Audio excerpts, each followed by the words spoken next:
Hello students, hope you all are fine. Today we are going to do our third chapter, that is how many squares.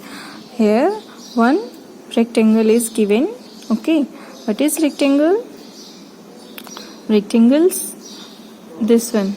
This is a rectangle. Okay, red outline picture. Okay, so what we have to do?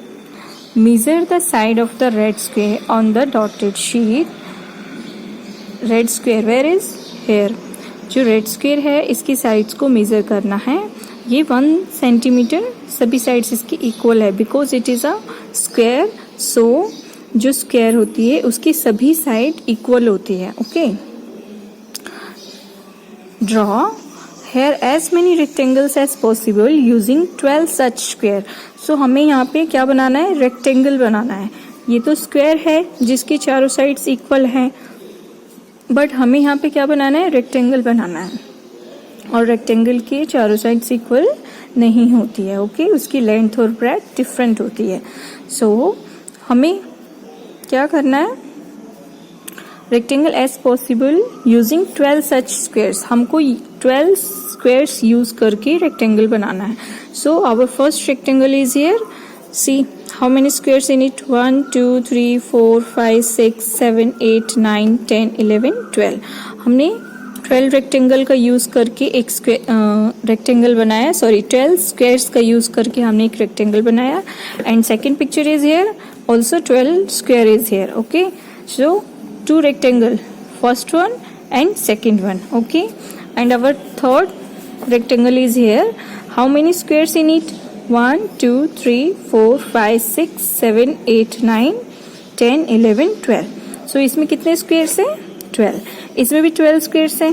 सो हमारे यहाँ पे कितने rectangle बने? 1 2 3 4. Okay, first second third fourth fifth 6 and last one हमारा rectangle ये है जिसमें 12 squares हैं. You can count it. Okay, see 1 2 3 4 5 6 7 8 9 10 11 12. How many squares are there? 7. Okay. So how many rectangles could you make? तो हमने यहाँ पे कितने रेक्टेंगल बनाए? 7 ना.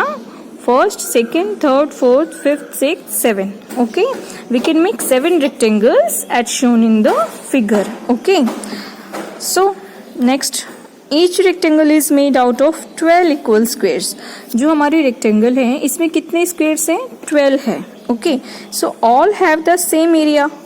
हमने क्योंकि 1 सेंटीमीटर के स्क्वेयर्स लिए हैं और सभी में 12 स्क्वेयर्स हैं, सो सभी रेक्टेंगल का एरिया जो है वो इक्वल होगा. Okay, but the length of the boundary will be different. But जो इनकी लेंथ है, सभी जो रेक्टेंगल की लेंथ है वो डिफरेंट है. Okay, so length of the boundary is called perimeter. What is perimeter? Length of the boundary is called perimeter. ये जो रेक्टेंगल है, जो ये इसकी लेंथ है, दिस वन, तो ये क्या है? इसकी लेंथ, ये सभी बाउंड्री की टोटल बाउंड्री इसकी, जो ये रेक्टेंगल की ये जो चारों तरफ की लाइनें हैं, ये क्या हो जाएगी? पेरीमीटर हो जाएगी. क्योंकि पेरीमीटर क्या होता है? कोई भी जो क्लोज शेप है उसकी जो आउटलाइन है चारों तरफ की, ये जो बाउंड्री है, इसको हम पेरीमीटर बोलते हैं. Okay, so our first question is which of this rectangle has the longest perimeter. हमें बताना है कि इनमें से कौन से रेक्टेंगल की जो पेरीमीटर है वो सबसे लंबी है. ओके, सो हम पेरीमीटर कैसे निकालेंगे? The perimeter of rectangle equal to 2 into L plus B. This is the formula. Okay, हम इस फॉर्मूले के थ्रू हम पेरीमीटर निकालेंगे. सो हमारा फर्स्ट रेक्टेंगल है दिस वन ना, फर्स्ट वन. सो इसकी लेंथ कितनी है? 1 2 3. How many squares? 1 centimetre, 12 squares. Okay, so हम our length equal to 12 and breadth see 1. This is 1 centimetre ना. So breadth is 1 centimeter. So 2 into length plus breadth. 2 into length 12 and breadth 1. So 12 plus 1 13. Okay. So 2 into 13 26 centimeter. So जो हमारी सबसे long rectangle है उसका perimeter क्या है 26 centimetre and 2 is equal ना 1 और 2 रेक्टेंगल इक्वल है. सो हमारा आंसर क्या होगा? Our answer is the rectangle 1 and 2 has the longest perimeter. Okay, which of this rectangle has the smallest perimeter? अब आपको बताना है कि इन सब में से स्मॉलेस्ट पेरीमीटर किसका होगा. सो हमारा ये तो लॉन्गेस्ट है और अगर ये देखें तो इसकी भी लेंथ ज़्यादा है अकॉर्डिंग टू दिस रेक्टेंगल. 6 की लेंथ इतनी है और 7 की ब्रेड्थ इतनी है. तो हमारे ये स्मॉलेस्ट रेक्टेंगल कौन से होंगे? 3rd, 4th और 5th, 6th. ओके, सी हम एक इनमें से एक रेक्टेंगल का पेरीमीटर निकालते हैं.